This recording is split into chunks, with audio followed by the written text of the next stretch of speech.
Аз бих искала да започна малко така, че село Кюлевча е известно с 105 чешми, селски, къртски, полски и горски. За жалост 3 са течащи. Това е чешмата Качица, Златковец и Лугач. Много съм радостна и приветствам идеята, която благодарение на Васко, на заместник-кмета на общината Вальо Тонев и на Весито, дръзнаха да тръгнат да направят това нещо. Също така, аз мисля, че и кюлевчани ще бъдат много благодарни, ще бъдат много радостни и щастливи, ако наистина успеят със следващите етапи на проекта.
Хлябкът ядяха, хлябкът ядяха,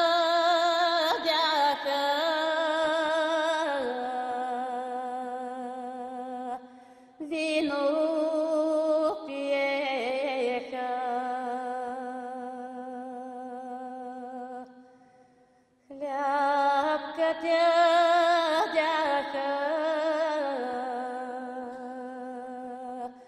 вино пиеха.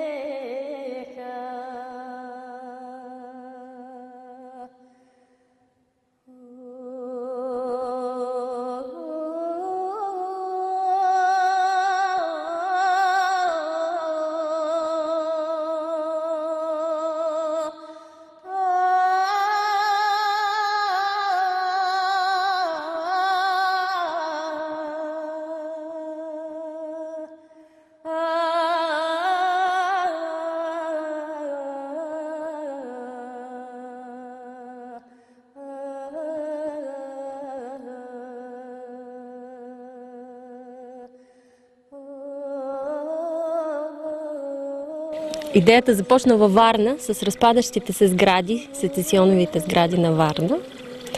И оттам се отида в Кюлевча с разпадащите се чешми и накрая с изоставената кариера извън Кюлевча.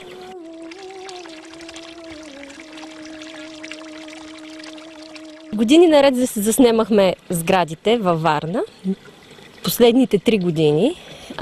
И на мене много ми се щеше да направим проект в една от тези разпадащи се сгради, защото за мен Варна винаги беше сецесионовите сгради на моето детство. Обаче не можахме да намерим сграда, в която да ни пуснат поради различни причини, най-вече защото се разпадат и не е безопасно да се влезе вътре. Искахме да заровим в истинските руини, изкуствени руини, или по-скоро 10 художници щяха да рисуват върху парчета, може би фреско, и да ги заровим с разпадащите се стени. Но това не стана и втората идея беше, резервната ни идея беше да използваме турския склад с тези красиви, дълги прозорци с арки, и да отпечатаме на винил портретите, които са направили група варненски художници, да гледат навън. Те щяха да са хората, които гледат от сградата към улицата. Да, и тогава наблюдателите. Наблюдателите се казваше. Обаче не можахме да намерим спонсори. Не, кандидатствахме си към общината, обаче те ни казаха, няма да ви дадем пари. Точно така ни Така казаха. беше. И затова не се случи първата част на проекта, само в Кюлевча, каквото си бяхме решили.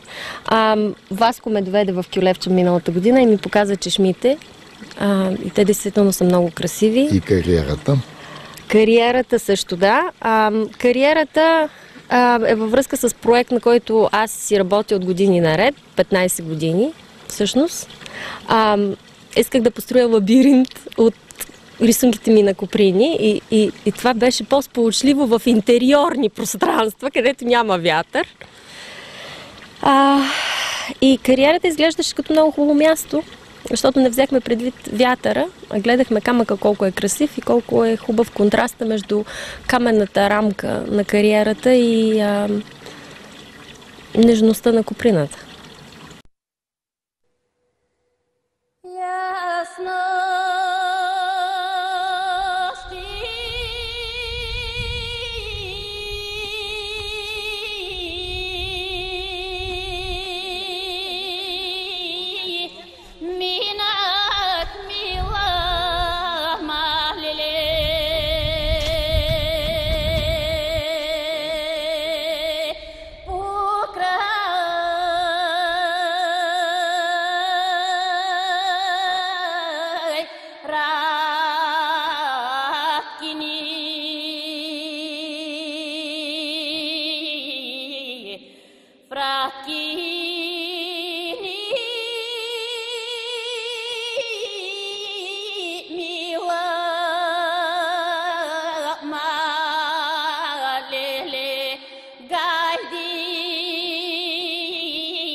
Аз за проекта в кариерата така разбираме Веселина, обаче не съм съгласен, че е несполучлив чак толкова.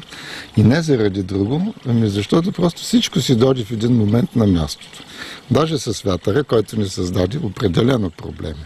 И който ни притесни, и който ни развесели в края на краищата. Но резултата от цялата тая работа, като визия, ако щете. Ето имаше и сърдити хора, имаше и развеселени хора след това. И възприемането на този начин на рисунките, мен лично ме зарада. Имаше резултат от цялата работа и в никакъв случай не е несполучлив според мен. Нещата в Кюлевче бях сигурен, че ще станат, защото хората в Кюлевче са много хубави хора. Още съвсем в началото, като си приказахме с Веселина и говорих, че за Кюлевче съм сигурен, че нещата ще станат докато забавя.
Калинка, На колко години си? 90. Браво. 90 години съм. Тая чешма помниш ли? А? Чешмата помниш ли? Аз се помня, като се ожени, тя беше... Вървеше, иначе кога се е правили, не помня. А до кога вървеше? Не знам. Кога спря да върви? Чешмите е заварил тъй. Кога спря водата? Ама водата спря, казева селската вода за... да я канализират за... на Кранчевото да я направят. Даже и от Коннико взема водата. Нашата вода тук от Коннико. Не от селската вода. Тук е тъсмала от Коннико водата им. Там имаше Кранчевото, защото вода имала. Взела и оттам.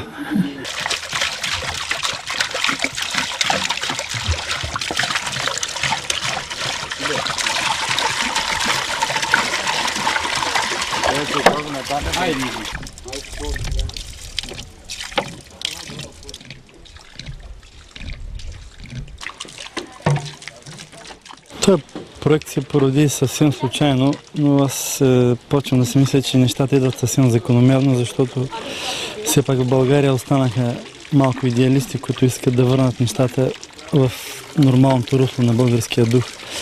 Роди се в един пленер, провеждан в това хубаво селце, и така с няколко наброски се оформи и проект, за да дойдем до днешния ден. Защото за мен е неописуемо богатство едно селце с 103 чешми, от които за съжаление, за огромно съжаление, само 3 работят. А тези чешми са строени в края на 19 век от будни българи, от хора с широки сърца, и като че ли не се иска да ги запазим и да потекат тези чешми. Затова чешмата е символ на много неща. Няма, ама друго и като има близо да за разливане пак трябва да полееш, да... Ама тя някой път спира, пущате надолу.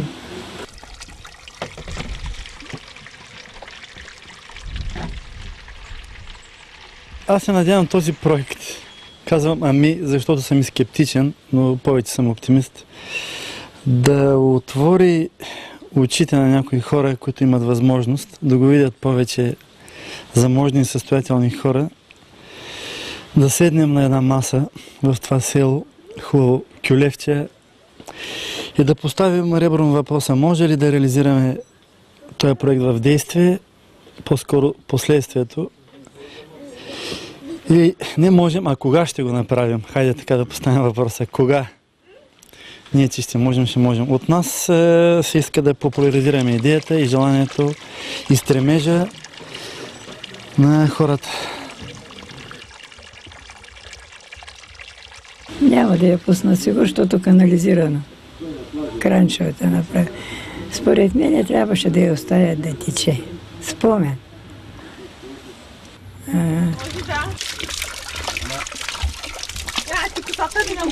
Да, и през лабиринт ще минем, и през Сизифовски склон трябва да се изкачваме, да пречупя малко мисленето на някои хора. Говоря от някои казионни монополистични организации, няма да цитирам